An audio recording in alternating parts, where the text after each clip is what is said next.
नमस्कार मंडळी, मी कांचन उंचकीच्या मराठीमध्ये तुमचं स्वागत आहे. आज आपण करणार कुरकुरीत अशी मांदेली फिश फ्राय, जी एकदा फ्राय केल्यानंतर खूप वेळ क्रिस्पी राहते आणि तिला फ्राय करायला तेलही खूप कमी लागतं. व्हिडिओ शेवटपर्यंत बघा. चला तर मग रेसिपीला सुरुवात करूयात.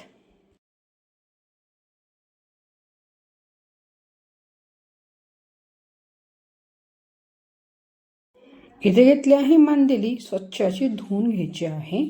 आता तुम्ही मॅरिनेट करणार आहे, तर त्यामध्ये मी टाकणार आहे अद्रक लसूणची पेस्ट.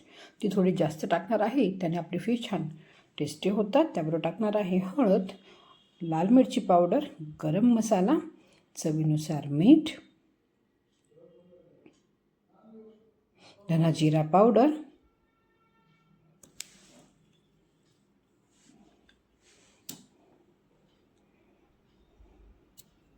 आणि एक अंड.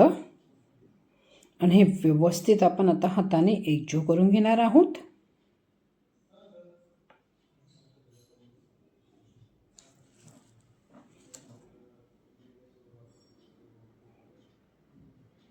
व्यवस्थित हाताने एकजीव करून घ्यायचा आहे.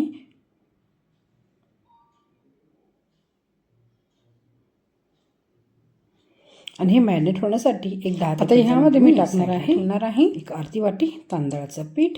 तुमच्याकडे तांदळाचं पीठ नसेल तर बारीक रवा वापरला, त्यावर थोडंसं बेसन तरीही चालू शकत, पण तांदळाच्या पिठाने मांदेली किंवा कोणतंही फिश छान क्रिस्पी होतं. आता व्यवस्थित तांदळाचं पीठ याला मी कोट करून घेतलेलं आहे. त्याचबरोबर तवा गरम करण्यासाठी ठेवला आहे. तव्यावर तेल टाकलेलं आहे. तेल आपण चांगलं गरम करून घ्यायचं आहे. नंतर फिश फ्राय करून घेऊयात.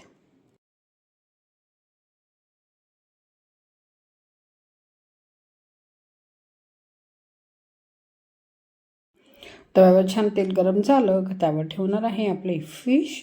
आणि आता ही फिश मी दोन्ही साईडने छान क्रिस्पी होईपर्यंत फ्राय करून घ्यायचं आहे. एका साईडने फ्राय व्हायला साधारण तिला 2 ते 3 मिनटं लागतात. तोपर्यंतही हलवायचे नाही आहे, नाहीतर कोटिंग तव्याला सुटेल. तेल पण आपण जेव्हा टाकतो त्यावेळेस कडकडीत गरम हवं आहे. आता एक 2 ते 3 मिनटानंतर हे पलटून घेऊयात.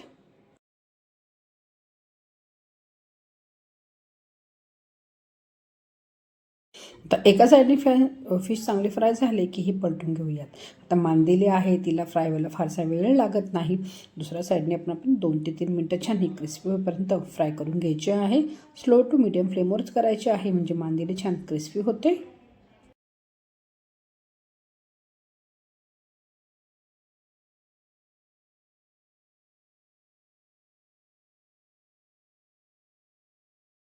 दोन्ही साईडने आपली मांदेली फिश छान अशी क्रिस्पी झालेली आहेत. ही काढून घेणार आहे. खाताना फक्त थोडंसं लिंबू पिळायचं आहे. खाण्यासाठी एक नंबर टेस्टी लागते.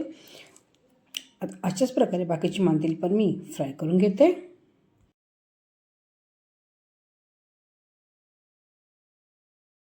चला तर मग मंडळी, ती आपली क्रिस्पी अशी मांदेली फ्राय रेडी झाली आहे. रेसिपी घरी जरूर ट्राय करा. व्हिडिओ कोणताही करावं तर लाईक आणि शेअर जरूर करा. आणि माझ्या चॅनलला सबस्क्राईब करायला विसरू नका. नवमीच किचन मराठी बघितल्याबद्दल धन्यवाद.